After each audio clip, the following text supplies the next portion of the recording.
So here we are, an PR refresher, tips, tools, reminders by me, Joseph Lieberman. I run VG Smart, which is a PR company for indies. I've been around for 10 years. A lot of you out there know me. And if you don't, I'm just some guy that does PR for indies. It's all I've ever done. And at this rate, it's all I'm ever going to do. So, which is not a bad thing. Here's what we're going to go over. We're actually going to go over it so you don't have to pay too much attention to that slide. But basically, I've broken this into two categories, the press and everybody else. And we're going to start with everybody else. So the first thing is your website. Now, originally, this was not in my slide presentation, but I had this conversation with a client just the other day, and he said, can't we just use Facebook? And I said, no, you need a website. It seems pretty obvious. Like I said, this is going to be all about stuff you should know. Yes, you need a website. So then I thought to myself, well, what kind of website is like the general template going to be? First of all, clean design, not a lot of text. It should be goal-oriented. You're going to have something that you're driving towards. Whatever that is going to be front and center in the screen. So if it's getting email addresses, an email collection tool. If it's getting a video, that embedded video right there. You make it pretty and design it with a press in mind. That means have available screenshots, have a press kit available somewhere around the edges. Obviously, I've included a link to WordPress. If you don't know much about websites, that's where to start. This is an example of this particular client, and this is what they came up with. I thought it was a good example of what we're talking about. We have the video front and center. They opted for a scrolling thing. I prefer one-page design, but they wanted to have a little bit of scrolling, so there's a little bit of content below there, but that's where the press stuff is. But front and center, you got the video, and then you have links below it. Distribution strategy, that's your next thing on how to get the word out. These days, Kickstarter's all the rage, so I think every developer owes it to themselves to start there. But what is Kickstarter? Kickstarter is not somewhere you go to get your game funded. Kickstarter is somewhere you go to promote your product. It is a PR tool. If you do not have the budget to complete your game, I do not recommend Kickstarter as the place to start. That said, once you are on Kickstarter, you can begin generating some buzz. You get it funded. You move to greenlight. You push that towards pre-order, actual pre-orders, and then you get press people into early access, previewing the game. You release the game. You get them into reviews. So basically, what you're doing is you need a roadmap from the moment you start this Kickstarter event. You need a roadmap that is releasing new content, preferably weekly. At the worst, every other week. So whatever that means, new screenshots, new features, new bells and whistles, new stuff about the game, videos, and so on. So make sure you lay that out in an actual plan, an actual roadmap. Like write it down. We need this at this date. We need that at this date, and so on. So an event calendar is the next thing. There's a lot of events just like Indie Prize, which I'm very proud to be a part of, that go on throughout the year. You're going to want to know when those things are. And there's a tool that lets you do just that. It's promoterapp.com. I'm not affiliated with them at all, but they're awesome, and it's free to sign up and get in there. And what they have is a calendar. It looks something like this, and it tells you exactly what's going on when, and it's pretty accurate as to everything. So sign up for Promoter App, absolutely.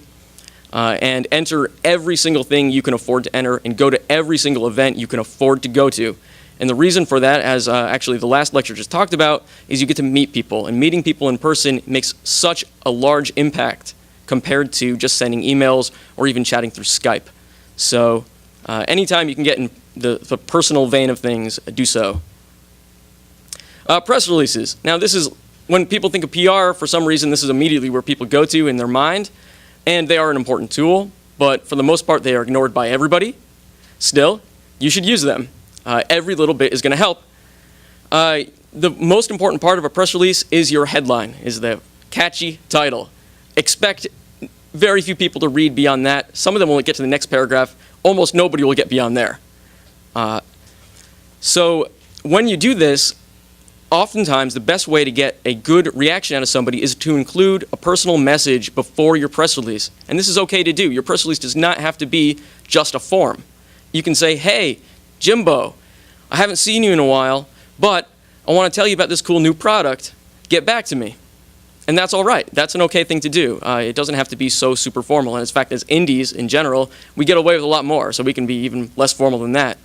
I have included this lecture will be available to download. I've got my personal press release template available right here. You can just click on that and download it. You need a place to start.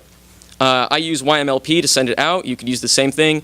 You could use MailChimp. There's a Constant Contact. There's a ton of mail programs. Make sure you use one. Do not use your personal email. Your personal email is likely to get flagged as spam.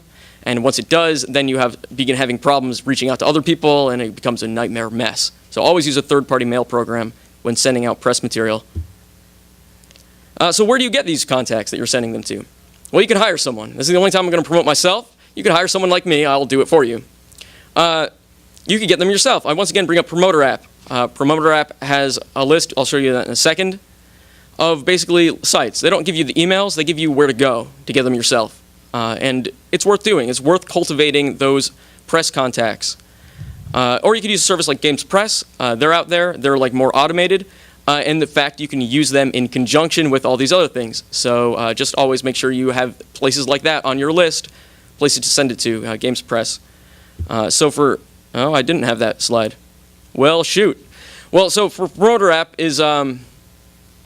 Promoter App has, actually I think it's the next slide. But Promoter App basically has a list of sites, and you just go through them by hand. You say, I want to sort it by, PC or Mac or iOS, and you just go through by hand and fill it out. That's what it takes to build a press release list. I mean, there's no quick method. So review material. You're going to want people eventually reviewing your product. You should have preview builds available. If I told you that you could get whatever site, Rock, Paper, Shotgun, whoever, to cover your game twice, wouldn't you want them to do it? That's a preview. People I talk to are often afraid. They say, well, I'm not really sure my game is ready. Your game is ready. I mean, once you have at all some confidence that your game is actually playable and that they can get the idea of it, nobody takes a preview seriously. Nobody in the review world is going to be like, this game is going to suck. They're not going to say that. It's like against the journalistic code of ethics or whatever. So just be, they'll say, hey, this game has potential. That means it sucks, but nobody else will read it like that. Just you. So don't be a prude. And as far as review copies go, the sooner the better. Put an embargo date on things. Say, hey, we're releasing on August 14th, and I don't want you to write anything before that, but here's the final build. This is the gold build. You can review it. You can give it a score, and then that's when they'll say it sucks, if they're going to. But that's okay. People are going to violate your embargo. Quick note there. That's going to happen. It just happens everywhere. Be angry about it. Be upset, but do not be hostile. Like, say, hey, that's not cool, but thanks anyway. And, hopefully they'll do better next time. Usually it's an accident. It's not malicious. Next up, when you're talking to press people, always have a reason to interact with them. Part of your game. It's easier for some types. For instance, an online game, for instance, Guns of Icarus Online, every press person who I send a review copy to, I challenge to a match personally. And I will one-on-one play against them or with them. And that gives me an opportunity to highlight the parts of the game that I want to highlight. And gives me an opportunity to answer their questions in real time before they have them on a piece of paper published somewhere. Like, why does this game not have a tutorial? Well, I can tell them why, and so on and so on. So whatever it is, you got to be creative sometimes. You can create a special guide for them. You can, send advice on how to play the game best. You can just say, hey, I'd like to give you a call and chit-chat about the game as you're sending it to them, like as they're installing it even. Just gives you an opportunity to really buckle down and talk to them. A media kit is another item that people overlook, especially in the indie world. Somebody else touched on it a few lectures ago. They're going to want one. Usually, they don't really use very much in it. They might use the screenshots. They might use a video, whatever. It should have a description of the game. At the very least, a description of the game. Preferably multiple descriptions of the game at different lengths, so they can copy and paste it. And that way, they don't screw it up. Like, hey, this game's about frogs when it's not. You should have recent press releases so they can reprint them if they need. You should have, the most important part, screenshots, video, and artwork from, concept artwork from the game. You can also include banners and advertisements. You never know. People will pick it up and be like, yeah, I'll throw that on there. Why not? I got some spare impressions. I like these guys. It's happened before. Just have it available. You can use dopresskit.com to create a Media Kit site. Now, I prefer, personally, just having them in a zip file. I think reviewers do also, actually. It's faster, it's easier. But at the same time, dopresskit kind of handholds you through this process. So if it's your first Media Kit, you might want to use that to create the content.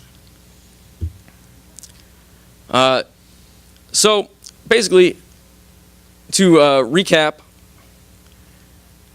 you know, I skipped over one thing. I realize now that we're using the one that's not on the USB, which is why that screenshot wasn't there. I did skip over one thing. There's another one. Thanks to PR Ninja, which is a app on the iOS store, they gave me this idea, which is basically, and by that I mean I'm stealing it entirely from them, but it's free to download, so I don't feel so bad. But basically, if you don't know somebody's email address, a lot of sites, they don't list them. There's a contact form, but nobody ever gets back to you. There are 4 ways to do it, and the version that you're going to be able to download will have these. But basically, it's first name, last name at the site URL, first name dot last name, first initial last name, and first initial dot last name. If you try all those 4 and BCC them all, odds are 3 of them will bounce, and one of them is going to get through. It's a really sneaky way to get in touch with somebody you don't know. So thanks to PR Ninja, you can download that in the iOS store. They also offer some interesting methodologies and whatnot for helping find your way around. So anyway, I think Sony use underscore just to be confusing. Oh yeah. You can come up with your own list, really, but there's a few variations. So to recap, you want to make a one-page site, make it clean, make it simple, have everything you want right there front and center. I suggest WordPress, but you can use pretty much anything. You can get an event calendar as well as a list of sites that cover stuff on Promoter app. You can get my press template right there, which I'm not about to read out. You can send press releases, and you should, to Games Press and other media outlets. And you can use dopresskit to create a press kit if you really just don't feel like making a zip file. So that's really all I got. Done deal. Awesome. Great job. Thank you, sir. Applause. Excellent. We got lots of time, too. Lots of time. Lots of questions, hopefully. Who's got the first question?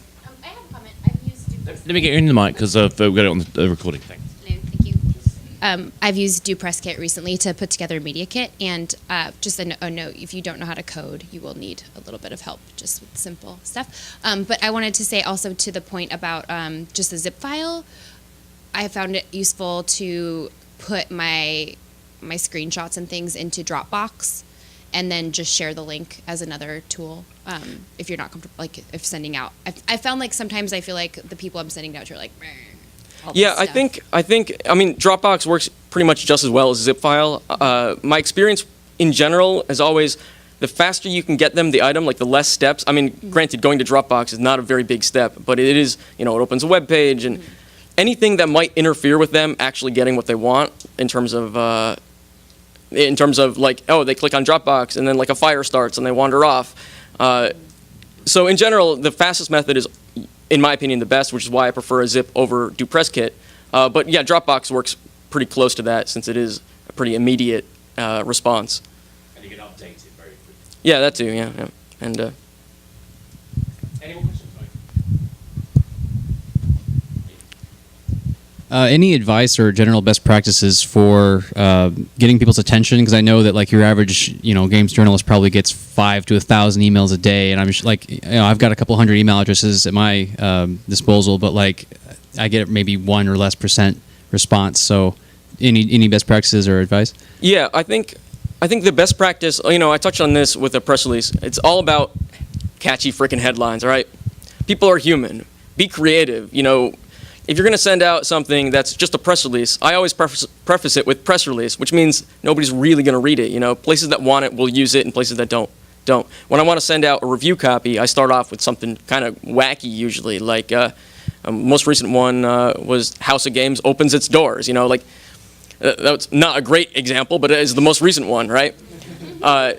It's a little bit clever, better than just a less clever headline that House of Games now, launches. So anything you can do to really like spice it up. But yeah, certainly that's the first step. Really, you lose the majority of press people at the headline, at the subject line of the email. That said, response rates are never going to be all that high. If you can get a 10% response rate, you're doing very well. So that's what I try to aim for. I think if you consider that the journalist is generally looking for something that people are going to read, so if you're not going to help them make trouble, they'll make trouble for you, and that's quite an interesting way to look at it. You know, you've got to give them a hook that makes it viable. So yeah, let's make a funny headline. Let's make it so it's got a catchy sort of title, but actually think about what's in it for the journalist. I think, one of the other ones we came up with yesterday was for No Time to Explain, if you're familiar with the game, was to have the voiceover, like have a really short video link immediately for it with the voiceover from the intro that says, "We need you to review this game. There's no time to explain." Just another example of being clever. A related comment to the last question is often they won't respond at all, but they'll still write something. Yeah, And you have that to pay happens. attention. Like, I've had some things where people will not even respond, but they've put something up. Yeah, Promoter App actually tracks that as well. Another plug for them. It's one of the best PR tools I've come across in my decade of doing this. Yeah, I mean, I've had experiences where people have basically kind of copied the press release, but actually then completely misquoted it somehow in the process. Which Yeah, is that always happens. fun. And there's not much you can do about it. So let's pretend that you are an independent developer and your game is about to be released tomorrow, and you send her one round of press releases and review pitches, but no one responded. What would you do? Well, first I would check to make sure my email list actually went out. And if it did, and if nobody was interested, I'd really have to look at why. I'd have to look at, who am I sending? Am I sending this to the right group of people? Maybe you've made a game that is educational, we'll say, like Yummy Lou back there, and maybe you've sent it to games like Hardcore Game Press. That's your list, right? I have a list for that. But maybe I should have been spending my time building up an educational website list that doesn't really usually focus on games. Maybe I should change focus. It might be basically a sign that you're trying to pitch your product to the wrong audience. Otherwise, I would just keep at it, and persistence really pays off in PR. Do you have a recommended cadence for a mobile free-to-play game? I think I've been in a number of panels, and some people say treat it like a traditional game, so 6-month to a year plan versus some people saying 1 week plan. Well, that's going to vary based on the game. At the very least, you have the month prior to and the month following launch for PR. That should be for every game, right? For a traditional free-to-play that's online and has that expanded level of content in terms of how long it takes to play through it, that's going to sort of depend on how you feel the game is doing, right? Is it really warranting spending a bunch of time, or is it just time to move on to the next product? Is it time to just reposition, pivot? That's really a metrics thing, in my opinion. There's always more press you can do. There's always more people you can reach, but it gets progressively harder, especially as you run out of things to talk about. Then you start having to invent things to talk about. And if you do that badly, it makes you look like an idiot. So you have to be sort of clever there. But I think it also is important, as we're moving more and more towards games as a service, is that that's just another audience member. Just as much as your player is an audience member, your press are an audience member. And, we have to have things to tell them. We have to have things to engage them that they're going to care about. And they're going to care about different things from our players. Absolutely. That's why I talk about that roadmap. Having that roadmap, once you have that first roadmap, making later ones, it becomes sort of second nature to your planning and development. To have these all right, we're going to have another trailer here. We're going to have, this big push here. We're going to have a big advertising press event there, and sticking to that, you don't have to stick to it like glue, but it gives you a rough idea of when you're going to be doing stuff. I had another repeated experience all throughout my career when I get journalists who screw up and they say something bad about us that's wrong, genuinely wrong. And for me, I've always found every single time that's happened, it's been brilliant. Because it's given me an opportunity to go back and fix it, and generally I've got that journalist on side. Is that a typical experience? Yeah, well, you're always going to have that experience where somebody misinterprets your game, we'll say. They look over something really basic. I think the first lesson to take away from any time that happens is, why did this happen? Anytime a reviewer screws up, frankly, it's your fault. Whether they didn't like read the tutorial or that's your fault. So accept that and then approach the problem. All right. So this is a factual error. You say there's only one gun in the game, but there's 10. I don't even know how you screwed that up, but you did. Don't say it like that, but go to them and say, hey, you wrote this piece, and be very polite about it, because being angry, the odds are they're not going to change the review anyway. So there's no point in burning a bridge. But what you can do is you can move them to your side. If they seriously did screw up, they will be apologetic about it, unless they're total assholes. So really, just be calm and be rational and say, hey, what can we do to fix this? Because I feel like this has skewed things in a negative way when it shouldn't have. I actually found it quite useful sometimes. Yes, be calm and all that, but let them know that it hurt. Oh yeah, yeah, that's good. Yeah, don't be like, no problem. Zoe knows what I'm talking Thanks for about. screwing us over. Cool. Any more questions? Yeah. Do you have any recommendations for leveraging your own social accounts when it comes to like press releases and things like that? Any tools you can recommend? I use Hootsuite. I manage like 7 or 8 social accounts for my company, but I'm always trying to excuse my words, but whore out my friends. I'm like, retweet this, do this thing for me. It's like, can you make any recommendations for leveraging your own community to amplify your message? Well, certainly when it comes to amplifying your own community. So within the game, you should always be trying to evangelize your players. No tool jumps to mind as something that you can't live without. I'm perfectly happy just using Facebook and Twitter as the base style of Facebook and Twitter, using the games account and shouting out, doing pictures, be personal, I guess is the key, right? Don't be the game is always promoting the game. If you guys throw a party because some sort of launch party and somebody got drunk and fell asleep on the couch and somebody drew something funny on their face, take a picture of it and put it on the site. People love this stuff. All right, that is PR gold. Anytime something funny happens in the office, put it up. Be human. That's what it's all about in the PR game. So when it comes to the actual tools, I don't really have anything. But when it comes to the message, is definitely use them. Now, I don't personally use my my Joseph Lieberman Facebook account to promote stuff too much because my friends would just get pissed off, and I don't want to be that guy. That's a personal choice. You can do it, but to me, the more important thing is to leverage what we call informational gatekeepers. So these are people in the media or just personalities on the internet who have a lot of access to a lot of people. Influencing them to talk about your product is way more effective than you'll ever be. So if I had to spend 10 minutes trying to write something for my own Facebook account versus 10 minutes trying to convince somebody else to write something, even if they don't, that time is better spent on somebody else. At least for me. Maybe I don't have enough friends, though. So how do you engage those people? Your amplifiers. So to engage an amplifier, that was the question. How do you engage an amplifier? I would say, still, I don't know, be personable. Over the years, it's harder when you start out. Over the years, you're going to begin developing these contacts. And a lot of getting in touch with somebody who you don't know is getting in touch with somebody that knows them, that you do know. And so as you build up these personal contact networks, so for instance, when I'm talking about this, I might send a private message to a friend of mine, right, and say, hey, do you know this guy? That's 10 minutes well spent. But 10 minutes spent on my, my status update may not be so wise. So, basically, know people. I think it's just something that you can reinforce in any kind of look at products or marketing or PR. It's not about the things, it's about the people, and that's what people buy. It's the emotions that goes with that. Yeah. In your time with working through the PR, has there been any marketing or advertising guys that focus exclusively on the mobile industry, or you haven't found that to be the case? Well, there's tons of advertising people that focus only on the mobile industry, but as an agency or something? I'm not entirely certain I understand the question.